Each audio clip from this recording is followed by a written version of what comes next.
2 hours after our wedding, my husband looked me straight in the eyes and said, "Emma, we need to talk." I already knew something was wrong. His hands were trembling. "What is it?" I asked. "There's something important I've been hiding from you," I swallowed. Then I looked him directly in the eyes. "Ethan, I'm not the woman you think you married." His face went completely still.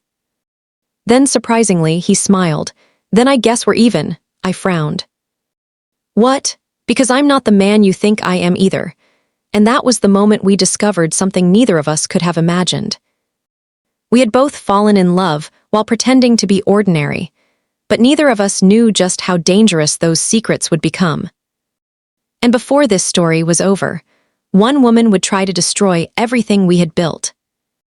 And she would learn the hard way that sometimes the people you underestimate are the ones with the most power.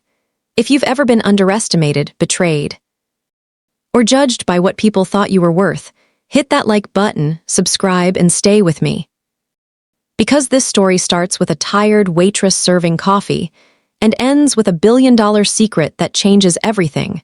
3 months earlier, my life was painfully ordinary. My name was Emma Brooks.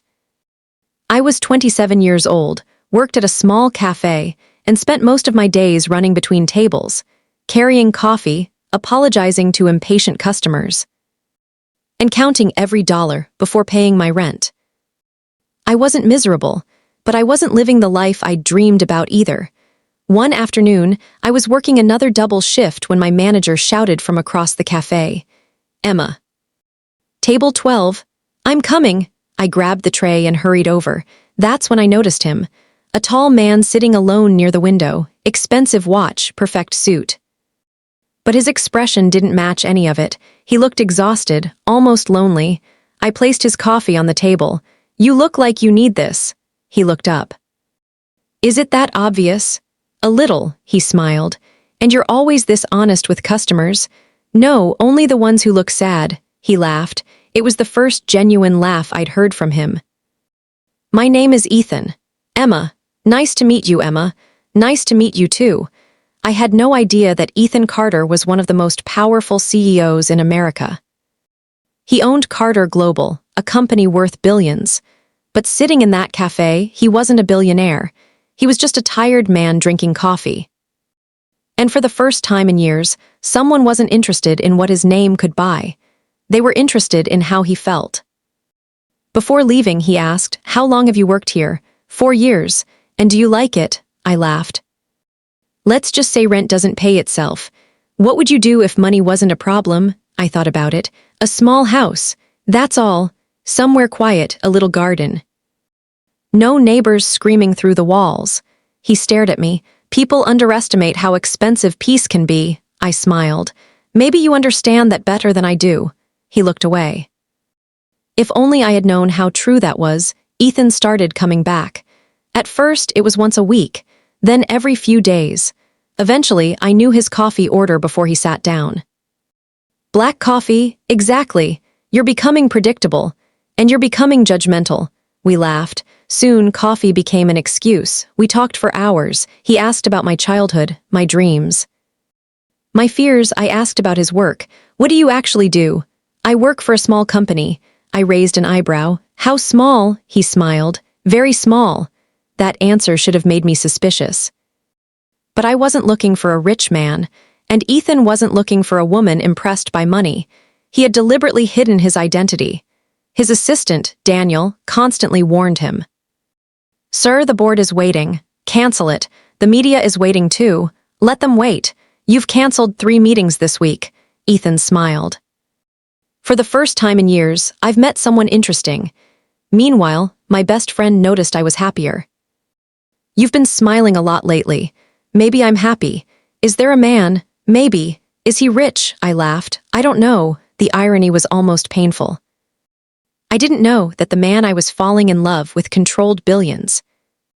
And Ethan didn't know that the woman he thought was a struggling waitress had a secret of her own. Then Victoria Grant appeared. She was elegant, confident, and dangerous. She approached me outside the cafe one evening. "Emma Brooks, yes, I need a few minutes." "About what?" "Ethan Carter." My stomach tightened. You know Ethan, Victoria smiled. Probably better than you do. She pulled out her phone. On the screen was a photograph of Ethan standing outside a massive corporate building. I stared at it.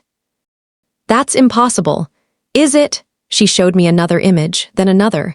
Finally, she said, Your boyfriend isn't a small business owner, Emma. She leaned closer. He's Ethan Carter, CEO of Carter Global. My hands went cold. You're lying. Look it up yourself. She walked away. That night I searched his name, and my entire world shifted. News articles, business magazines, television interviews, billions of dollars, a corporate empire.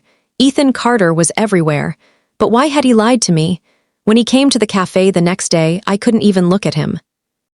Finally, I asked, Who are you? His smile disappeared. Emma, are you Ethan Carter? He was silent. That silence hurt more than the answer. Yes, why didn't you tell me? Because I wanted you to know me. You decided I couldn't handle the truth. No, I was afraid you'd stop seeing me as Ethan. I felt tears burning my eyes. You should have trusted me. I know, I turned away. I need time. I'll wait.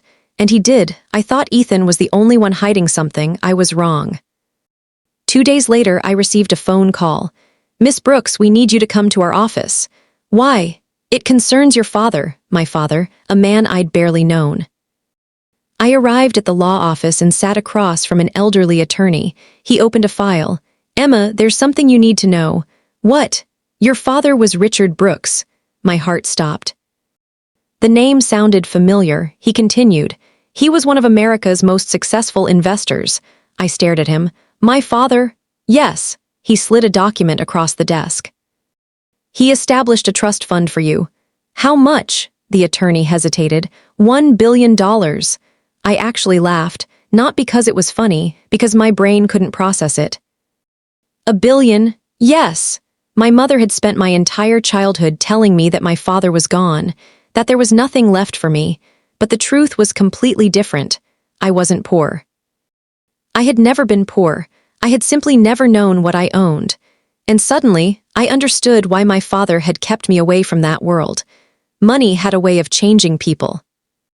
I didn't want it to change me, so I told the attorney, no one can know. But secrets don't stay buried forever. Victoria discovered the truth, and she immediately saw an opportunity. Emma Brooks is Richard Brooks's daughter, her associate nodded.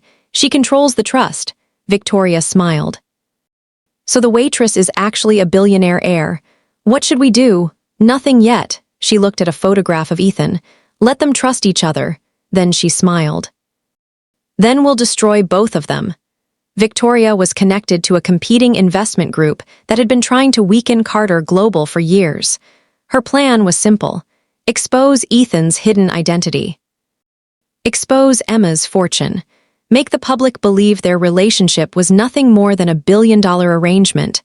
Then attack Carter Global while Ethan was distracted. It worked. Within days, rumors exploded online. Who is Emma Brooks? The waitress who inherited $1 billion. Did Ethan Carter marry for money? Then Carter Global's stock started falling. A major international deal collapsed. Investors panicked. Thousands of employees feared losing their jobs. Ethan's assistant rushed into his office. Sir, we've lost the deal. How much? Billions. Ethan stared through the window. Who did this? We're still investigating. Then another employee ran in. Sir, reporters are outside. Ethan closed his eyes. For the first time, I saw genuine fear in his face, not fear for himself. Fear for the 5,000 employees who depended on him. I found Ethan alone in his office. His tie was loosened.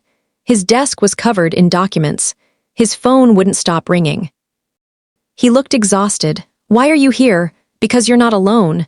Emma, you don't understand. I could lose everything. I stepped closer. What if you don't? He looked at me. What do you mean? I took a deep breath.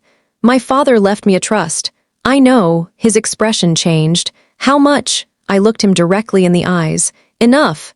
He immediately shook his head. No, Ethan, I won't use your money. This isn't about money. It is if I accept it. I stepped closer. Then don't think of it as saving you. He stared at me. Think of it as saving the people who depend on you. He didn't answer, so I continued. I spent my whole life thinking I had nothing. I know what it feels like to be powerless. I placed my hand on his. I won't watch someone I love feel that way. His eyes filled with tears. You really love me, I smiled. I think I've been trying not to. He pulled me into his arms, and for the first time we stopped hiding. The emergency board meeting began the next morning. Executives sat around the table. Lawyers. Investors, journalists waiting outside. Everyone believed Carter Global was finished. Then the doors opened. I walked in beside Ethan. One board member whispered, "Who is she?" Ethan looked at me. I nodded, then I turned toward the room. My name is Emma Brooks. Silence. My father was Richard Brooks, founder of Brooks Capital. Everyone froze. One executive stood up. Richard Brooks. Yes, I continued. For most of my life I lived quietly. I worked at a café, I paid my rent, I lived like everyone else. I looked around the room. Not because I had to, but because I wanted to know who people were when money wasn't involved. The room was completely silent. I didn't want people to respect me because of my father's name. Then I looked at Ethan, and he did the same thing. Ethan smiled. We both made the same mistake. Someone laughed nervously. What mistake? Thinking the truth would make us lose each other. I turned toward the financial team. My trust will provide the emergency investment Carter Global needs. The room erupted. Victoria, watching the news from her office, went pale. No, her assistant looked terrified. Emma Brooks just invested enough to stabilize the company. Victoria stood up. How? She had the money all along. Victoria slammed her phone onto the desk. You were supposed to destroy them. Her plan had failed, not because Ethan was stronger. Not because Emma was richer, but because the two people she tried to manipulate had finally stopped being afraid of the truth. Within a week, Carter Global stabilized. The deal was renegotiated. The stock recovered. Employees kept their jobs, and Victoria's scheme was exposed. The leaked documents revealed everything: her manipulation, her attempted market attack, her plan to destroy Ethan. Her attempt to exploit Emma's identity. She lost everything she'd been trying to steal. But Ethan and I gained something money couldn't buy: trust. A few weeks later, Ethan took me back to the same little cafe where we'd first met. The tables were almost empty. The rain tapped softly against the windows. He sat across from me. Do you remember what you told me? What? That your dream was a small house somewhere peaceful. I smiled. I remember. He reached into his pocket. My heart started racing. Emma Brooks, he stood. Will you marry me? I laughed through my tears. You already know the answer, he smiled. Say it anyway. Yes, he laughed. Yes, 1,000 times yes. And that brings us back to the beginning. 2 hours after our wedding, Ethan and I sat together in our room. He looked nervous. Emma, we need to talk. I smiled. About what? There's something I've been hiding. I waited. I didn't tell you everything. I raised an eyebrow. What now? He laughed. I have one more secret. I leaned closer. Then I whispered, Ethan. Yes, I'm not the woman you think you married. His eyes widened. Then he smiled.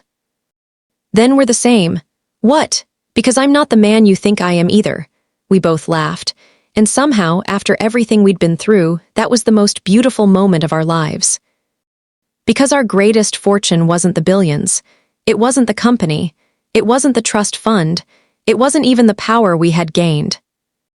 It was finding someone who loved us before knowing what we were worth.